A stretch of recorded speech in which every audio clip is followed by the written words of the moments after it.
तर चला मंडळी, तर चला बघूया.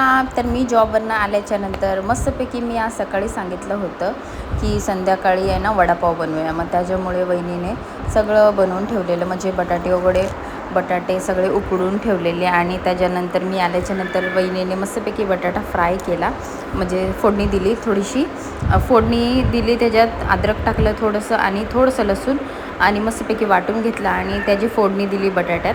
आणि जिरा, राई आणि कोथिंबीर आणि परत कढीपत्ता हे सगळं टाकलं. आणि त्याच्यात मस्तपैकी मी आल्याच्यानंतर आम्ही फ्राय केले. मग थोडे मी वडे बनवले आणि वहिनीने मस्तपैकी बेसन पीठ असं पातेल्यात पाणी टाकून थोडंसं भिजवून घेतलेलं. आणि त्याच्यानंतर मग आई बोलली, आज चटणी वगैरे नका बनवू, आज मिरच्या तळून घ्या.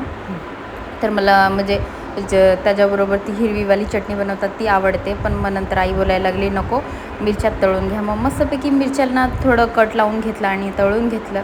तर त्याच्यावरती थोडंसं मीठ टाकून घेतलं, तर खूप टेस्टी झालेलं. तर झालं काय, नेमकी वडापाव बनवायला घेतलेलं आणि आई बोलली मी पाव घ्यायला जाणार नाही. मग आता प्लॅन सगळं बनवलं होतं, मग त्याच्यामुळे मग नंतर मी बोलले आता तू नाही जाणार तर आता काय करायचं. तर माझ्या आईने सांगितलं वडा घ्यायचा, त्याला कट करायचं आणि खात बसायचं, पाव नाही खायचं. मग त्याच्यामुळे मग आता बनवलं होतं वडाबिडा सगळं. मग आई बोलायला लागली मी नाही जाणार, माझे पाय दुखतात. मग नंतर मग आम्ही विचार केला जाऊ दे, आता बनवलेलं आहे, सगळं रेडी आहे, तर जाऊ दे आज वडाच खाऊया.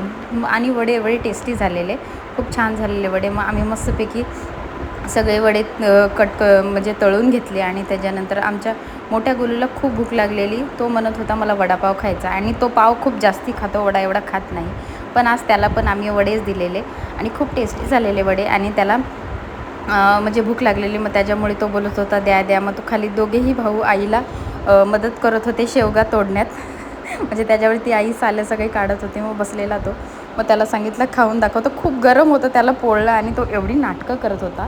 मग त्याच्यानंतर मी वहिनीला सांगितलं की ह्याला चाकूने अर्धं कट करून दे, मग थोडंसं गरम कमी होईल. मग नंतर त्याने खाल्लं, खूप टेस्टी झालेले वडापाव. आणि मला पण म्हणजे खूप आवडले, माझ्या आईला तर खूपच आवडले, कारण की तिला पाव जास्ती नाही आवडत. मग ती बोलत होती खूप छान झाले. तर मी म्हणले पाव आणली नाहीस, वरनं नाटकं नको करू.